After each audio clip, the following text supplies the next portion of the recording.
Thank you guys very much for having me tonight. It is a pleasure to be here. I want to talk for you for a little bit about finding your own Everest. There I am with Everest in the background. For a while I thought that just getting close to Mount Everest was my Everest. And then I started this radio station. And any of you who have your own business probably know that running a business is just about as hard as climbing any hard mountain or some of the hardest mountains that I've ever climbed. So, it's been a great experience to have. And what I've found is that anytime you push yourself beyond your limits, you discover something new about yourself. Like she mentioned, I had the chance to work with the Air Force Academy cadets, and that was a great opportunity.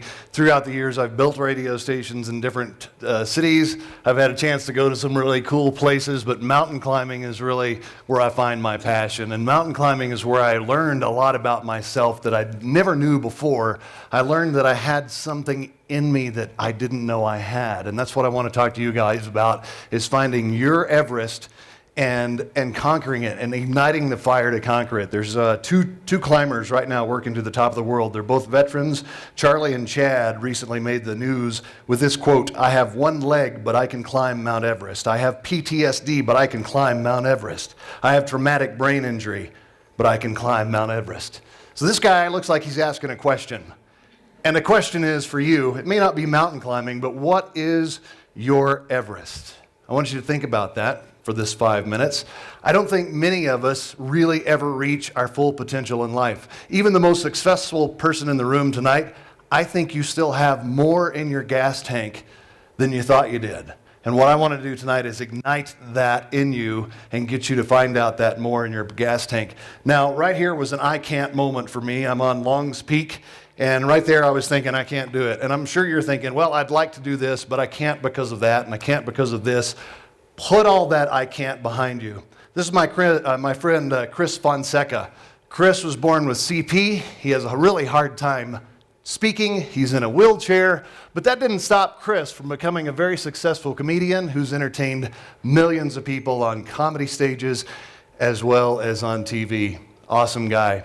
The guy next to me there is Paul. He's a really strong mountain climber who's climbed several hundred more mountains than I have and tougher mountains than I have. But that's no reason for me not to find my own Everest. So I want you to think about what your Everest would be. What is that one thing that you guys have always wanted to do? And I want you to shout it out. Have you got an Everest? Is it learning a new language, getting a degree? Somebody, what's a goal? Travel? That's a great one. Traveling the world can lead you to wonderful experiences. Public speaking, another thing. You can maybe be on this stage next time. There's a lot of different things that you can do that push yourself beyond what you ever thought was possible. So then the next question is really, why would you want to do that?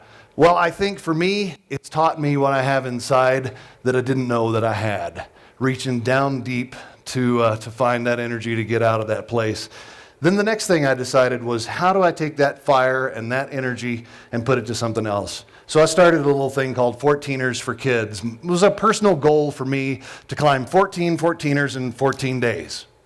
Now for a guy like Paul, that's no problem, but for me, pretty big challenge. So 14ers for Kids was meant to raise money and support orphans in the world, one of my personal causes. So when you do this and you decide to put that out there and to go for your Everest, you're going to come up with some barricades that come up. For me, it was 2 knee surgeries that were a result of 14ers for Kids. In the end, those 2 knee surgeries made it very difficult for me to climb 14 14ers in 14 days. I tried my best 6 weeks after surgery. But the neat thing about it was that I got other people involved in my passion, which was helping orphans. This little girl right here is Jaden. She decided to climb Mount Democrat for 14ers for Kids. Gary right here came from the flatlands, never been to the mountains, but always wanted to climb, and he successfully climbed one of the mountains with me. So in the end, I didn't get my 14 summits, but what I did do was raise enough money to get 12 children in China out of an orphanage and into a foster home for 2 years. It's just something that I did on my own. So you guys can do the same kind of thing. Find your Everest. In the end, we had 4 little kids having a family dinner, which is something we all need to have, is family dinner. This little girl right here could barely walk After a few weeks at her foster home, she's climbing stairs. This little kid could hardly go out or go do anything, and she's having the time of her life there, it looks like, at some event. And little Victoria here was an amazing little girl who bossed me around a little bit, and she was pretty awesome. Ladies and gentlemen, find your Everest, ignite the power to do it, and then put it to a greater cause. Thank you.